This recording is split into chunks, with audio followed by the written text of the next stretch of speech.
நம்ம பார்த்துக்கிட்டு இருக்கிறோம். ஒரு ஏரோப்ளேன் தத்துவத்தை தண்ணியில் போகிறத பார்த்துக்கிட்டு இருக்கோம். ஒரு வெளிநாட்டில் ஒரு மாணவர்களுக்கு ஏரோநாட்டிக்கல்லாம் எப்படி ஹை லெவலில் செய்யலாம், எப்படி லோ லெவலில் செய்யலாம் அப்படின்லாம் செய்து காமிச்சுக்கிட்டு இருக்கிறாங்க. அந்த இதவும் சன் நியூஸில் பார்த்துக்கிட்டு இருக்கிறோம். நான் என்ன செஞ்சுருக்கேன், ஒரு விளையாட்டுக்கார ரிமோட்டை வச்சு தண்ணிக்குள்ளே ஏரோப்ளேனுடைய தத்துவத்தில் ஒரு மெரைன் சயின்ஸும் ஒரு ஏரோநாட்டிக்கல் உடைய மெத்தேடையும் இரண்டு மெத்தேடுகளிலும் தண்ணிக்குள்ளே போய் கொண்டிருக்கிறது. இங்கே மாணவர்கள் கேட்ச் பலூன் மூலமாக ஒரு ஏரோப்ளேன் மாதிரி செஞ்சு அதை பறக்க விட்டுக்கிட்டு இருக்காங்க. இரண்டு தத்துவங்களும் வெவ்வேறாக உங்களை செய்து காமிச்சுக்கிட்டு இருக்கேன். அந்த தத்துவம் ஆகாயத்தில் போகுது. இது தண்ணின்ற ஒரு ஆகாயத்தில், தண்ணியில் ஏதாவது பெயிலர் ஆன என்ன செய்யும், கடலுக்குள்ள உள்ள மூழ்கிடும். இது ஆகாயத்தில் ஏதாவது பெயிலர் ஆன என்ன செய்யும், தரைக்கு வந்து டொம்முடு வந்து விழுந்துடும்.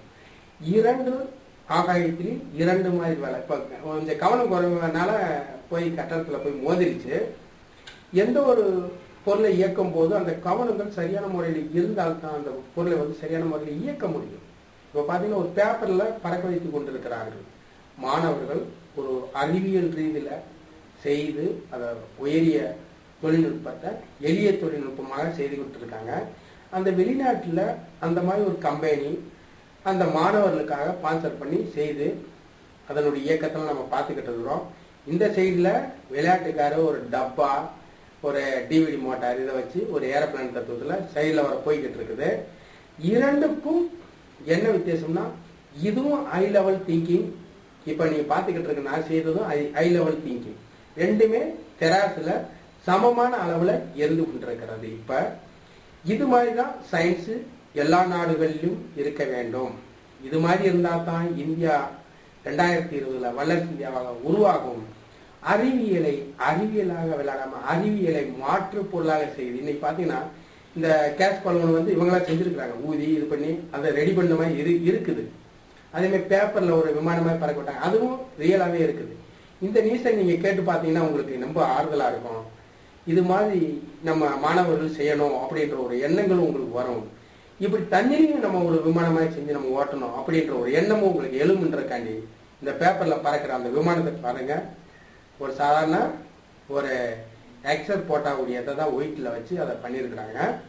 அது எப்படி போகுது பார்த்தீங்கன்னா, இது மாதிரி நம்ம இந்தியா மாணவர்களும் எல்லாரும் செய்ய கற்றுக்கணும். செய்ய கற்றுக்கிறதுக்கு ஒரு ஐடியா கொடுக்கணும் இல்லையா? அந்த ஐடியா தான் நான் கொடுக்க போகிறேன். இந்தியன் அறிவியல் கல்வி அறக்கட்டளை சார்பிலையும் மறுவான் வடிவம் புதிய கல்லூரி சார்பிலையும் இந்த சயின்ஸ் செய்தியை வெளியிட இருக்கிறோம். இந்த சயின்ஸ் செய்தியை பார்த்து விட்டு உங்களுடைய சிந்தனைகளை மிக பிரமாண்டமான அளவில் உங்களுடைய சிந்தனை செயல்பட வேண்டும் என்பதற்காக இந்தியன் அறிவியல் கல்வி அறக்கட்டளை நிறுவப்போகும் அறிவியல் மியூசியத்திற்கு ஒரு விழிப்புணர்வுக்காகத்தான் இந்நிகழ்ச்சி நடத்தப்படுகிறது. சேட்டலைட் கார் போட்டி, எந்திர மனிதன். இப்போ பார்த்துக்கிட்டு இருக்க வந்து சன் நியூஸில் வந்து ஒரு உயரிய தொழில்நுட்பம், ஒரு மாணவர்களுக்கு எப்படி அறிவியலை காமிக்கணும் அப்படின்ற ஒரு ரியல் சயின்ஸை காமிச்சுக்கிட்டு இருக்காங்க. அவங்களுக்கு ஈக்குவல்ட்டாக ஒரு ரியல் சயின்ஸை நானும் காமிச்சுக்கிட்டு இருக்கிறேன். இரண்டு ரியல் சயின்ஸும் பார்க்கும்போது இதில் எதுவுமே குறையே சொல்ல முடியாது. ஏன்னா உண்மையான சயின்ஸ் நடந்து கொண்டிருக்கிறது, உண்மையான சயின்ஸ் இயங்கி கொண்டிருக்கிறது, உண்மையான சயின்ஸ் நம்மளை எல்லாவற்றையும் கவர்ந்து கொண்டிருக்கிறது என்பதுதான் உண்மை. இதில் எதுவும் ஓரமிஞ்சமாகலாம் பேசவில்லை. இது மாதிரி அறிவியல் நம்ம காமிக்கும் போது அவங்களுடைய அறிவு மிக பிரகாசமாக உருவாகும். ஏனென்றால் அன்றாட ஒரு பாடத்தை படித்து புதிய பாடத்தை தொடங்கக்கூடிய நாலேஜ் அவங்களுக்கு இருக்கிறது. ஆகையினால் நாம் செய்து காமிக்கக்கூடிய விஷயங்கள் அவங்களுக்கு அதுக்கு மேல புரியும் என்பதுதான் இந்த மாணவ சமுதாயம், அறிவியல் சமுதாயமே. அந்த அறிவியல் சமுதாயத்திற்கு அந்த அறிவியல் சமுதாயத்தினுடைய அறிவு பசிக்கு அறிவியலவே உருவாக்கி அவர்களுக்கு கொடுக்கணும் என்பதுதான் இந்தியன் அறிவியல் கல்வி அறக்கட்டளையினுடைய நோக்கம். மேலும் விவரத்திற்கு இது மாதிரி போர்டுகளை நீங்க பார்க்க வேண்டும் என்றால் indianscience2020.com இளையதளத்தில் நீங்க பார்த்தீங்கன்னா எல்லா வீடியோ கிளிப்பிங்ஸும் இருக்கும். நீங்க ஒவ்வொன்றா கிளிக் பண்ணி பார்க்கலாம்.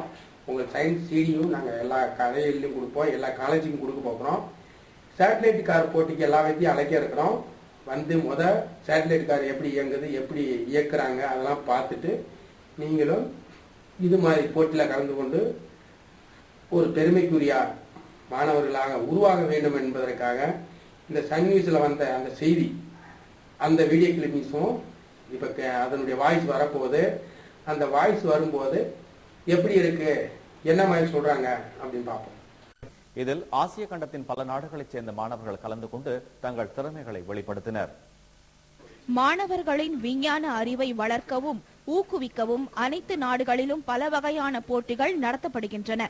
ஜப்பான் நாட்டின் பிரபல நிறுவனம் ஒன்று வரும் 2012ஆம் ஆண்டில் விமான தயாரிப்பில் ஈடுபட உள்ளது. இதன் அடிப்படையில் விஞ்ஞான அறிவு கொண்ட மாணவர்களை இனம் கண்டு அவர்களை ஊக்குவிக்கவும் அந்த நிறுவனம் திட்டமிட்டுள்ளது. இதில் ஒரு பகுதியாக பல்கலைக்கழக மாணவர்களிடையே பறக்கும் ரோபோக்களை தயாரிக்கும் போட்டி ஒன்றை அந்த நிறுவனம் நடத்தியது.